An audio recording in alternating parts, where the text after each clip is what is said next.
Welcome to the Knowledge College with Dawn Chapman, where we provide you with the knowledge you need to be a successful supplier. Today, we're going to talk about Medicare supplier participation. Participating suppliers are those that have agreed to accept assignment for all services provided to Medicare beneficiaries during a calendar year. When participating with the Medicare program, a supplier must accept Medicare allowed amounts as payment in full, where non-participating suppliers have the option of accepting or not accepting claim assignment on a claim-by-claim basis. Payments for services provided will be sent directly to the provider, and the provider may only collect coinsurance amounts, any unmet deductible amounts, and payments for non-covered services from the beneficiary.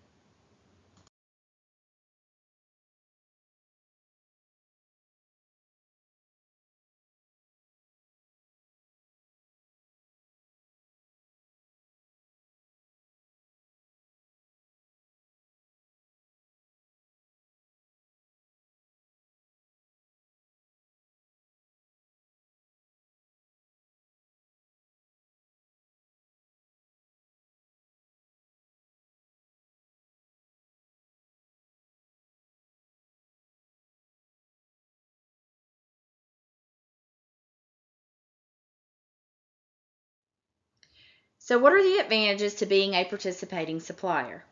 Per CMS, participation improves beneficiary relationships because it reduces their out-of-pocket expenses. In addition, participating suppliers are separately identified on the supplier directory. This means it could possibly contribute to a beneficiary's supplier selection. Finally, Medicare offers a benefit to participating suppliers to expedite claim processing with certain Medigap plans that do not accept electronic claim crossovers.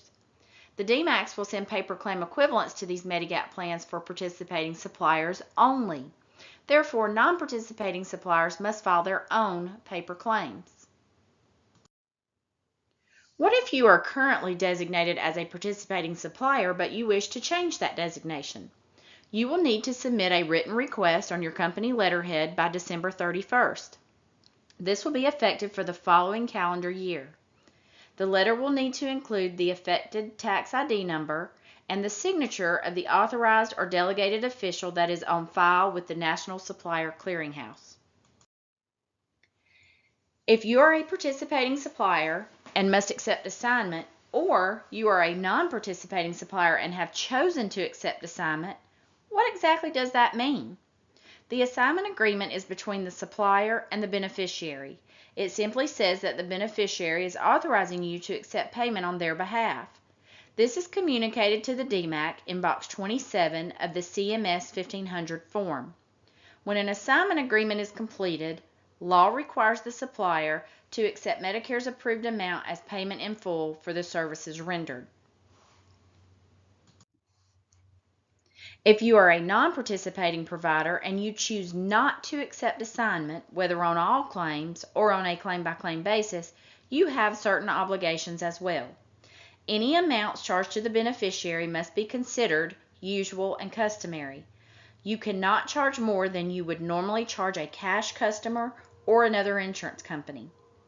When filing non-assigned claims, this information is communicated in Box 27 of the CMS 1500 form, notifying the DMAC to send payment directly to the beneficiary. The provider is not considered a party to a non-assigned claim. If you've ever tried to contact the DMAC to assist a patient with a non-assigned claim, you will remember being told that you either have to have the beneficiary on the line or have written permission from the beneficiary before the customer service rep will assist you. You will need a new beneficiary authorization for each non-assigned claim. Now there are some important exceptions to this. All drugs and biologicals must be billed as assigned. Bid-winning suppliers in competitive bid areas must accept assignment on all contracted items, and even non-contract suppliers must accept assignment on competitive bid items. When does this apply? In a situation where a beneficiary is traveling and comes to you for those items, you would need to file an assigned claim. Finally, if a patient is a QMB Medicaid eligible patient, a supplier must accept assignment on those claims. So how do I get authorization to accept payment for an assigned claim? You will have the beneficiary sign an agreement allowing you to accept payment on their behalf.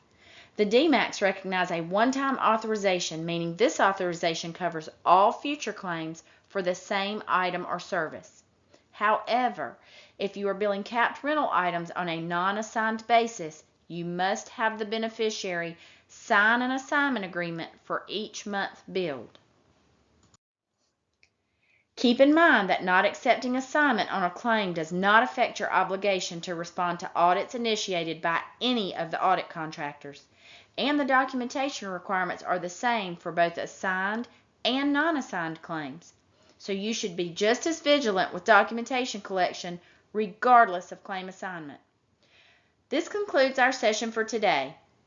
You can contact us by phone or email for additional resources. We're always glad to be of assistance.